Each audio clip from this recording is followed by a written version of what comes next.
Dobrý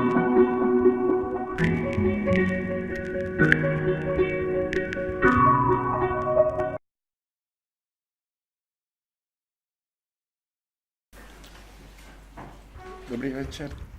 Dobrý večer. Není úplnou náhodou, že ovládáte některá česká slova, Lorenzo. Je to proto, že jste vlastně v České republice, v Československu tehdejším také studoval, nebo respektive to můžete nějak vysvětlit? Okay, I came to Czechoslovakia, to Prague, first time in May '68, and it was a moment that I'll never forget in my life. There was an atmosphere of liberation everywhere, which recalls me the atmosphere of liberation of this movie. And then I returned several times, and I did my diploma práce in cardiology here in Prague. So I don't know your beautiful language, but some words. Jenom málo. And I'm fond of the Czech culture, starting from. Okay, he was writing in German from Kafka, from Franz Kafka, of course, and Czech music, Smetana and Dvorak. I'm fond of. So your country is to me near to my heart, anyway. Děkuju. Já bych se chtěl zeptat, vy jste tady dělal diplomku na kardiologii, čím to, že jste se stal psychiatrem? Okay, I tell you the true story, but it's a secret. I had a heart problem in my soul, which was a love here in Prague. A girl. Holka. A jak to bylo s tou psychiatrií teda? Jako, proč jste se rozhodl pro tu psychiatrii? I decided for psychiatry because, my father was a doctor. I knew I had to become a medical doctor too, all my childhood and adolescence. And I knew I had to differentiate from him. I was born in Benatki, Venice, and there are several islands on the lagoon of Venice. And on two of them, there used to be two asylums, two psychiatric hospitals, and I passed with a steamer nearby to one of them, and once I said to my father, I asked my father, "What is that island? What is it?" And he said, "This is the psychiatric hospital." And I asked him, "What does psychiatric mean?" I was adolescent, maybe 14, 17 years. What does psychiatric mean? And I remember very well he answered to me, psychiatric means the doctor not of the body but of the soul. Nevertheless, so I decided from that moment that I wanted to become a psychiatrist. Jak je to vlastně, viděli jsme dokument vlastně o Terstu, také o Gorici, o Terstu, o Franku Basagliovi, a já jsem se chtěl zeptat, jestli to probíhalo takhle věrně, jak to je zobrazeno v tom filmu. I should say basically yes. Jak to vlastně potom pokračovalo? Jaké bylo pokračování? Nejde mi jenom o Terst, jde mi o celou Itálii. Tady se něco událo, jako co vlastně v tom filmu jsme tak úplně neviděli. Okay, in Trieste it happened that the emptying of the mental hospitals went ahead, and the former patients were all reinserted in the city.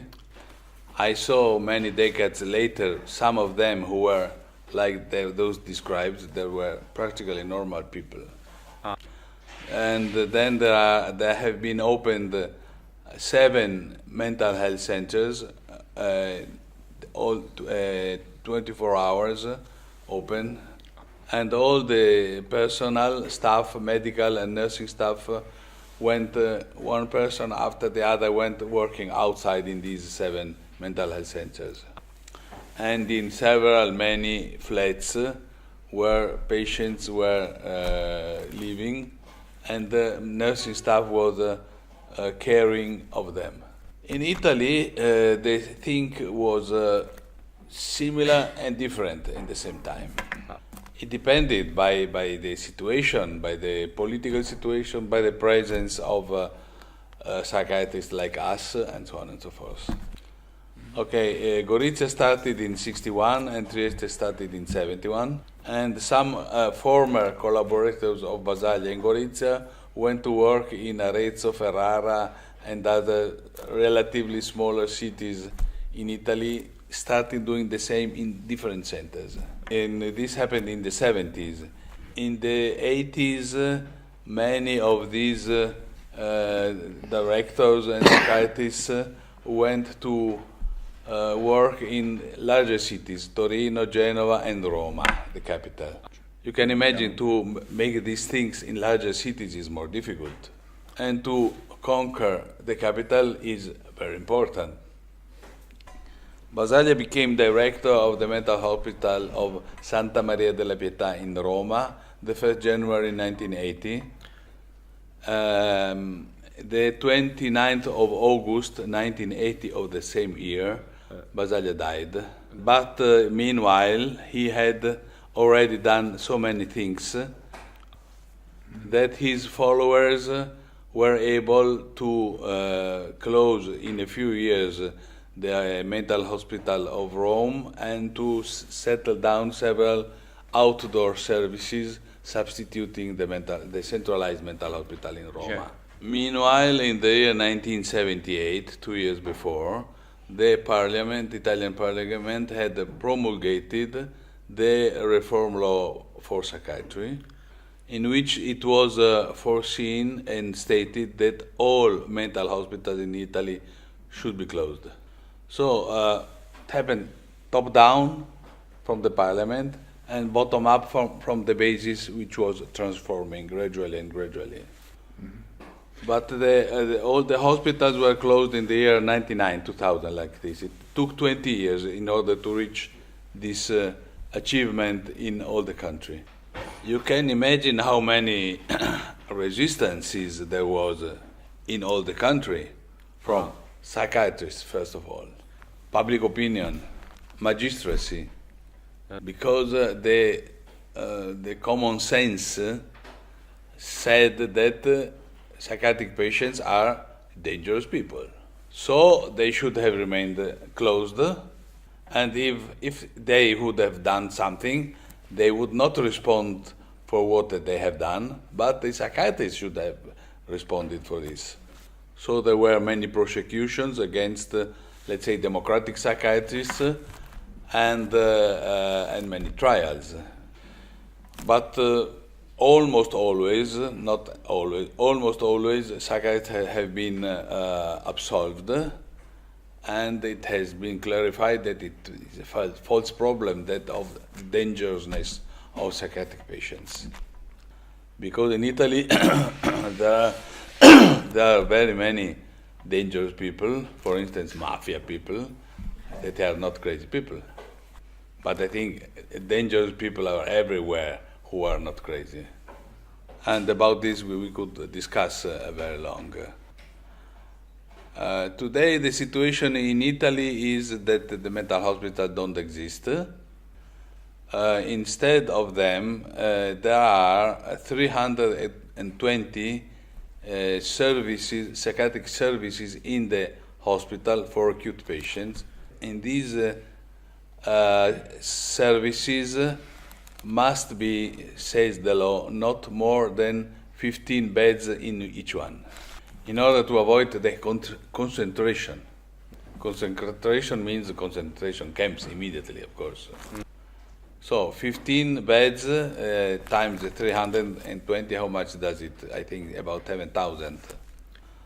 And then there are about 25,000 beds, places where to live in I don't know how many hundreds of flats, of apartments. So the problem in Italy now is that some habits of the total institution have not been yet totally abandoned. So for instance, in 300, out of these 320 small services in the hospitals, they still do bind patients. And there is a huge discussion about this in Italy still now, until now. There is an association, for instance, of these psychiatrists, nurses, and small wards in the mental hospital, in the general hospitals, where we do not bind, that every year makes a meeting in order to discuss among them and with the other. And the vast majority of psychiatrists who do bind patients know that we are uniting, we are meeting, and they feel challenged, provocated. Why do they say this and do this and we bind? Because it's obvious crazy people must be bound. But if they say this, something must be wrong. And another item is that to every of this meeting, like last week, for instance, come always new psychiatrists, new nurses, and say, okay, how did you do not to bind P? Because we are thinking it's a good thing. We would like to unite to your movement, so it enlarges. So we cannot say that the deinstitutionalization has been accomplished in Italy. It's not finished. It started. And it will go ahead. I hope it will go ahead, must be go ahead. Because the institutionalization at the very end is the cure, is the therapy. You have seen in the movie people who were taken out of the cage and taken out from the fixing and so on. And was their deinstitutionalization, but in the meantime it was their cure, their therapy. For instance, in Italy, here we are in one university. In Italy, the universities, the schools for psychiatry at the medical faculty have been relatively little involved in this process. So it's going ahead. Já myslím, že to je hrozně zajímavý. Vlastně, Lorenzo, vy mluvíte zároveň o deinstitucionalizaci, což znamená v tomhletom případě nejenom zavřít všechny léčebny, a zároveň to znamená jakési zbavování moci někoho nad někým a vlastně převádění té moci k těm, kteří mají tu nemoc. Mě by zajímalo, vy k tomu máte dost přísnou nebo kritickou teorii, která se opírá o to, jak je vnímán ten pacient z hlediska toho, kdo se o něj stará. Já si představuju jako člověk, který má zkušenost s duševním onemocněním, že prostě někdo rozhoduje za mě, že mám být třeba hospitalizován. Když jsem hospitalizován, tak rozhoduje o tom, jak tam mám žít. A když chci ven, tak on rozhoduje, jestli mě pustí. Jak bych si měl jako počínat, abych byl co nejdřív propuštěn, a jak bychom si měli počínat, aby byly co nejdřív tyhle ty ústavy a léčebny odstraněny. Everything possible. Všechno, co je možné. The questions are many questions. Mm-hmm. One question is the question of the power. Power cannot be cancelled. The question of power. It is quite clear that many psychiatrists are against the institutionalization because they fear their own loss of power. It is a mistake because once you work outside as a psychiatrist, you have more power than before. Before we psychiatrists have had power only in the closed institution, not in the society. For instance, I was doing a lot of work in the borough, in the quarter of the city, mediating between the needs of the patients, of the services, and with the people, the population, who wanted to know, who were worried. Negotiation. And I remember very well, returning to the last part of your question, what can we do? When I was working in the quarter, I was talking with the politicians of the quarter, with the priests, for instance. And of course there were those who were in favor and those who were against. I remember there were the right parties who were against and the left parties who were in favor. I remember the priests who were quite important, who were basically in favor of admitting different people in the surrounding, in the borough. So somehow the psychiatrist, when he works in the borough, in the outside, he has the chance to become somehow a leader in a certain sense. But the question of the power of psychiatrists is a question that derives from the science, because like for any medical doctor, what he knows gives him the power. The problem is that the science in medicine, internal medicine and so on, and the science in psychiatry are very different. In other words, the science in psychiatry is very weak. It is the relation with people, with patients, with people who are victim of this illness, how to say, the relations give you this power to negotiate among them and the population. And this, I must admit, makes this job very interesting. Já přemýšlím o tom, já třeba můžu být vnímán jako velice lehký pacient, protože přestože mám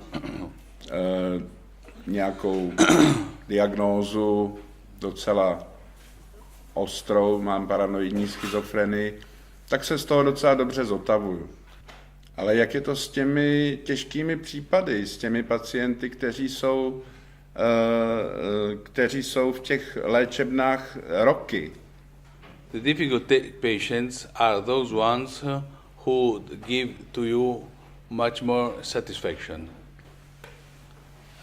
You have seen in the movie the most difficult patients, and if the psychiatrists and the staff are centrating their intervention on first line of the more difficult patients, this is helpful for all the other patients.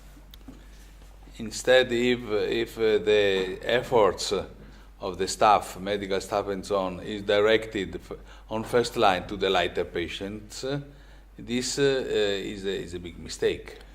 In other words, the most difficult patients are those ones who can teach to you much more than the others. They challenge you, as a psychiatrist, to listen and understand what they really want to say behind their behavior. And they always are right from their own point of view. You only have to negotiate, mediate. Já se zeptám nyní vás, studentů a dalších lidí, kteří přišli na tuhle besedu, jestli máte nějaké otázky na Lorenza Toresiniho. Has the education of new psychiatrists changed during the institutionalization? Yes and no. No, in the sense that the university is teaching always the same things, and basically diagnosis and therapies remain the same. But especially diagnoses are not the first problem. It is very different from the rest of medicine and surgery. If you have a patient who has an appendix or peritonitis and anything else, you make another intervention after the different diagnosis. If a patient has a heart problem or a liver problem, the therapy is totally different. Of course, if a patient has a neurosis, a phobia, I don't know, or a depression, or schizophrenia has different therapy, of course. But the therapy is not the first item. The first item is the relation, the comprehension, and the cultural mediation of the meaning of what he wants to say. Ano. Chcel opýtať, keď vlastne dochádzalo k prepušťaniu týchto pacientov, či sa objavili nejaké násilnosti z ich strany a či to potom viedlo ako vyhrocovanie tej verejnej mienky? Yes, this happened. You can't avoid. Can happen. And these happenings became a scapegoat in order to attack the institutionalization, obviously. But when there were the institutions, happened accidents, violences, sometimes, rarely, but sometimes, also when the institutions were closed, outside. It happened also before. Nothing changed. Ale You can do all possible in order to prevent these misunderstandings, accidents, and so on and so forth, but a certain small percentage is unavoidable. Of course, this, as I said before, brought to the reaction of the magistracy, of the prosecutors. But at the end, every time it was clarified that psychiatrists had no responsibility in these acts of the patients. Behind these reactions of the public opinion and of the magistracy, there is a huge misunderstanding. The misunderstanding is that the patient who does something wrong, an accident, is totally unresponsible. One of the consequences that we arrived to in Italy, many of us, is that the total non-responsibility does not exist. If one is schizophrenic and hears the voice of, of the people from Marte who tell him to do something wrong, he is for sure partially less responsible than a so-called normal person, but he knows what he does at the end. This idea of not being responsible, the patients, is an idea that comes from 150 or 200 years ago. When the ideas of Charles Darwin started to be extended to mankind. Charles Darwin was a great scientist, and he understood that there was, and explained that there is a hierarchy in the nature. This hierarchy is given by the development, by the first amphibians, then reptiles, and then mammals, and then the human. Okay, there is a hierarchy. At the beginning of psychiatry, the beginning of the 19th century, somebody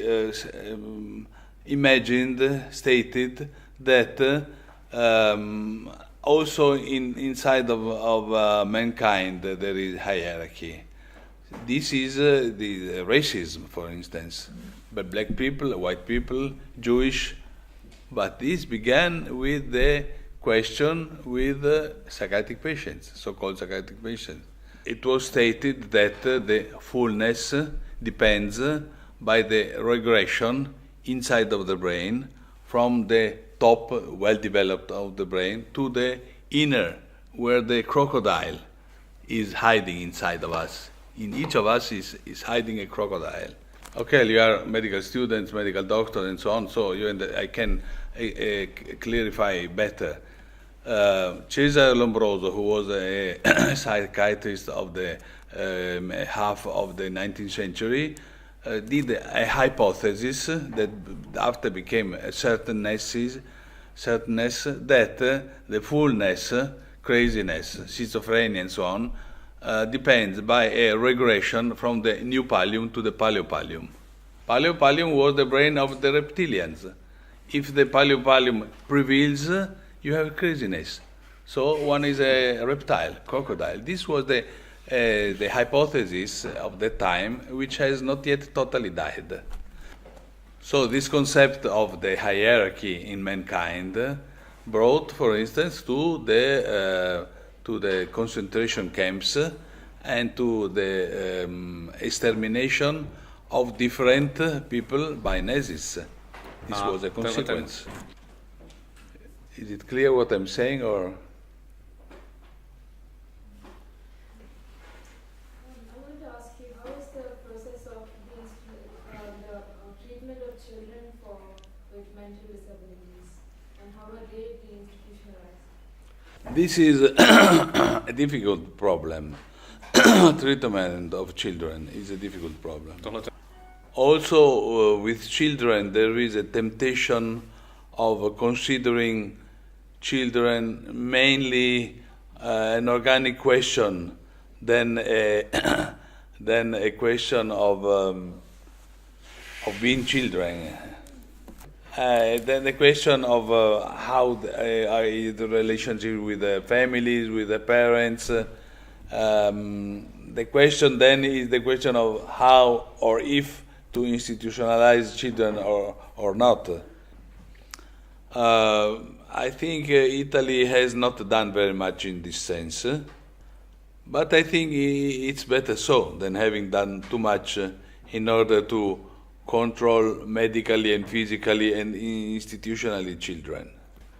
So, for instance, I have not a very big experience with children, only that I have two children and two grandchildren now. But what I want to say is that when you speak to children, you have to speak about families, for instance. So if a family brings to you a child, okay, it's too easy to discuss about the family instead of the child, but it belongs to. Then there is the question of the pressure of the international medicaments firms who want to sell medicaments. For instance, the famous Ritalin. And it is difficult to decide whether Ritalin is good or bad. I am very, very much not in favor of Ritalin. The other great question is the question of autism, Asperger, and so on and so forth. In my very opinion, it is a mystery. I believe that exists autism, but I believe that every child who had received the diagnosis of autism is another child, simply. Mozart was an autistic, in my opinion, or Aspergerian, maybe.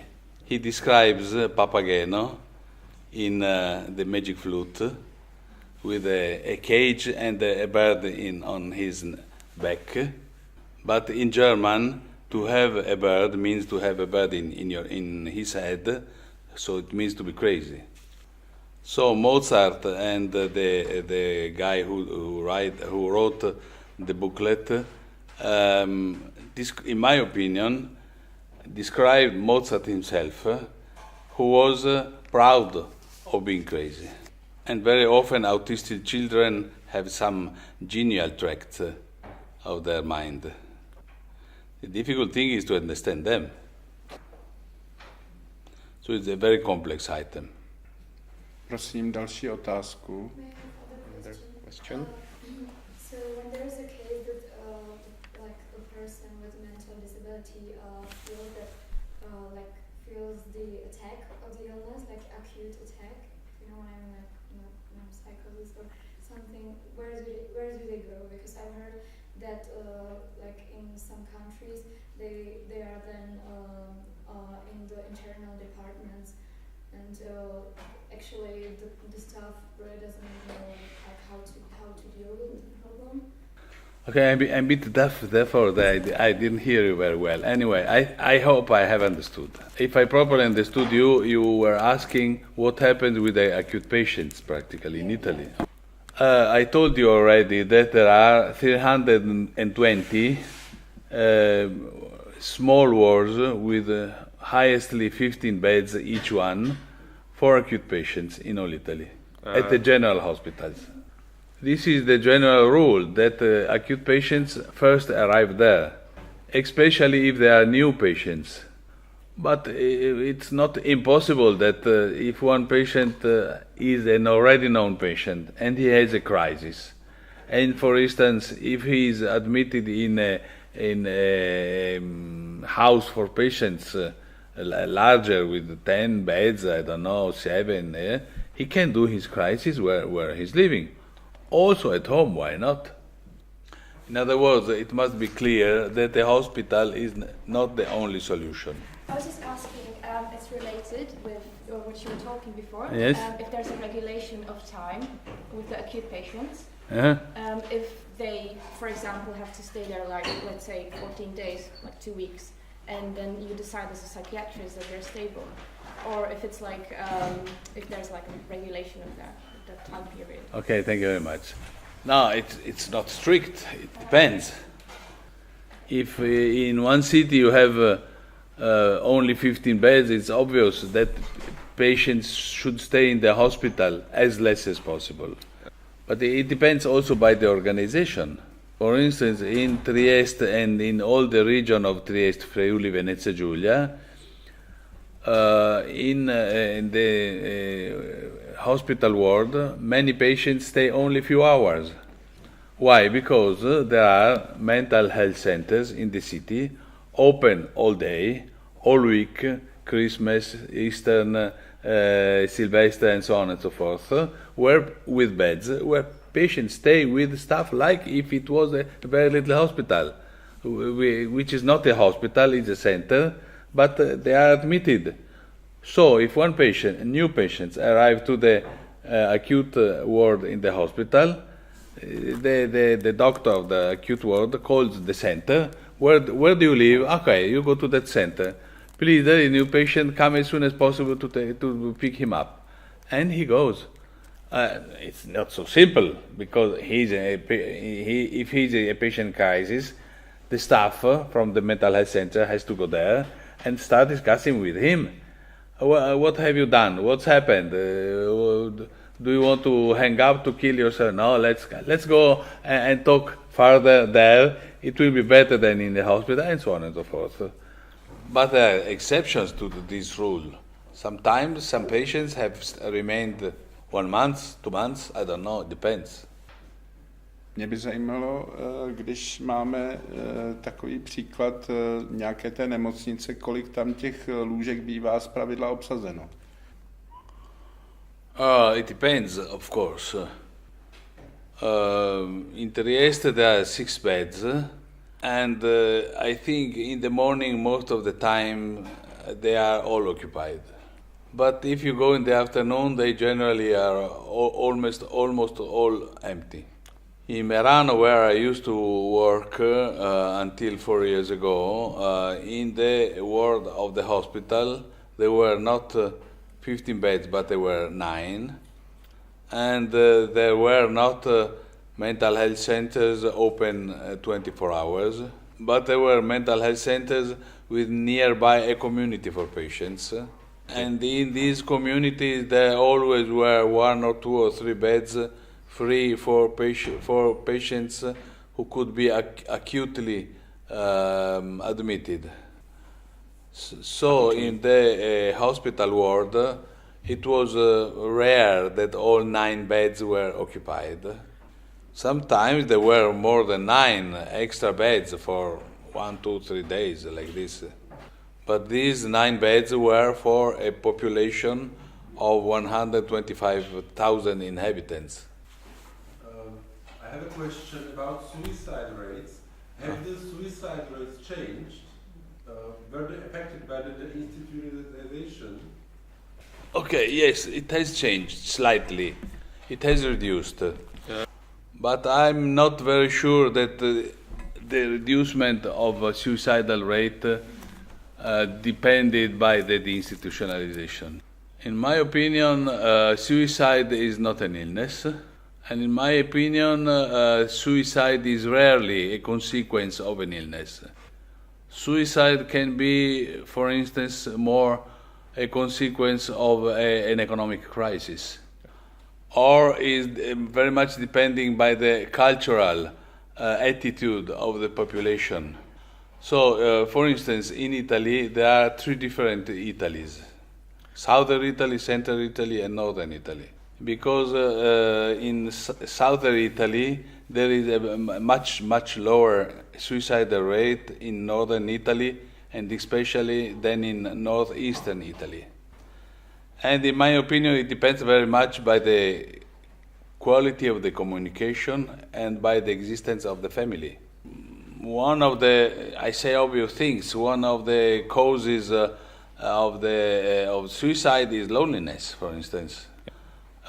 Trieste and South Tyrol province of Bolzano were considered one of the places in Italy where there was a higher suicidal rate. And the sociologists did the hypothesis that this could be related to the Habsburgian, old Austrian mentality and culture. The populations in which the suicidal rate are higher in Europe are considered Finland and Hungary. But Greece, Southern Italy, and Spain, and so on and so forth, are regarded, the rates are very much lower. So, after the deinstitutionalization, the suicidal rate in Trieste decreased, not that much. There had been done projects. The phone you can call, for instance, with the propaganda, you call us before doing this, and so on and so forth. This allowed the suicidal rate to decrease. Já bych si to dovolil malinko doplnit díky teda informaci od Roberta Mezzi, ředitele WHO centra v Terstu, který vlastně sděloval, že mám tu informaci z roku 2013, že za 8 let zpátky díky programu prevence sebevražd se tam snížila ta sebevraždnost o 40%. Vy jste zmiňoval o lécích, takže do jaký míry si myslíte, že léky jsou důležité pro léčbu takového pacienta z vašich studií? Okay, medicaments are important. They are not the solution. In psychiatric medication, differently from other medications in other branches of medicine, is mainly a symptomatic medication, not an etiologic one. So it could be a help, a mean, but generally is not a solution. Only in some cases, acute cases, short cases. Yeah. I mean, in other words, for us at least, in psychiatry, medication is an instrument, a mean, not a goal. Tak máte nějakou otázku k tomu ještě? Yes, well, it's rather large, so I hope I mentioned all. Because what we've seen are the hospitals in the 70s, and what I'm interested in is, have they changed, how they changed, and what is the real difference between a hospital and the mental center? Because I'm not sure whether it's a question of the institutionality of both. I can't say the word, but you know what I mean. Or if it's really the question of the relationship of the doctor and the patients, and rather humanization of the whole process. Well, I think you are basically right. The mentality in many mental health centers, quite often in our country, can be not very different from the mentality in the asylum. So there are two deinstitutionalization, a real deinstitutionalization and the false deinstitutionalization. The false deinstitutionalization is that one, where the mentality of doctors who are prescribing and almost not discussing with the patients. And the real deinstitutionalization where there is a real take take charge of the person. And the different it depends by many factors. Thank you. Tak možná poslední otázku, Maybe prosím. last question. I would like to ask how it's changed the relationship of nurse and patient from 70s till now. Yes, definitely. The relation between staff, nurses and patients has changed hugely. You've seen in the movie, the first step. Okay. After this first very, very big step, the others. So it's very different. How different is the relation between staff and patients in different services? There are services in which the relation is more empathic, and other services in which the relation are cooler, for instance. What does it depend from? From the difference of the people. In my opinion, it depends very much by the head of the service. What is very important is that the head must be empathic himself, capable to communicate interest to the staff, also effectiveness. So this goes ahead from the personnel to the patients. But heart, you cannot prescribe very simply.